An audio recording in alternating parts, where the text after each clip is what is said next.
দাঁত কেইটা সবে জানো চাই কি কয় আমাৰ দাঁত 32টা দাঁত কেইটা দাঁত আমাৰ ওপৰত 4টা থাকে এনেকৈ পেলাই হয়নে আৰু এইফালে আমাৰ জোঙা জোঙা দুটা থাকে হয়নে জোঙা দুটা থাকে আৰু ওপৰলে আমাৰ কি থাকে আমাৰ গুৰি দাঁত থাকে আমাৰ হয়নে এনেকৈ আমাৰ গুৰি দাঁত থাকে আৰু এইফালে আমাৰ কি যাব এনেকৈ ওপৰলে আমাৰ কি যাব এনেকৈ গুৰি দাঁত যাব বেয়া হৈছে অকাটো আমাৰ এনে গুৰি দাঁত ওপৰলে যাব সো আমাৰ দাঁত হল কেইটা হিচাপ কৰা 1 2 3 4 5 6 7 8 9 10 11 12 13 14 15 16 তাৰমানে আমাৰ 16টা দাঁত পালো আমি 16টা দাঁত আমাৰ ক'ত আছে ওপৰৰ ফালে আছে সো তললৈও আমাৰ থাকিব দাঁত 1 2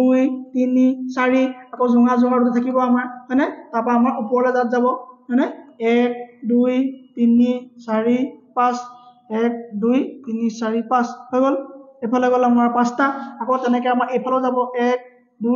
3 4 5টা দাঁত গুচি গ'ল হয়নে সো এই 4টা প্ৰথম দাঁতৰ কাম কি হ'ব এই ছিঙিব কি কৰিব এই ছিঙিব সৰু বস্তু মানে কোমল বস্তু ছিঙিব আৰু যদি টান বস্তু আমি পিয়ৰ দি ছিঙিম হয়নে ওকে এই প্ৰথম 4টা দাঁতক কোৱা হ'ব ইনচিজাৰ আৰু এই চুকৰ দুটা কোৱা হ'ব কেনেল আৰু এই দুটা কোৱা হ'ব প্ৰিমলাৰ আৰু এইকেইটা কোৱা হ'ব মলাৰ ঠিক আছে নে ইনচিজাৰ কেনেল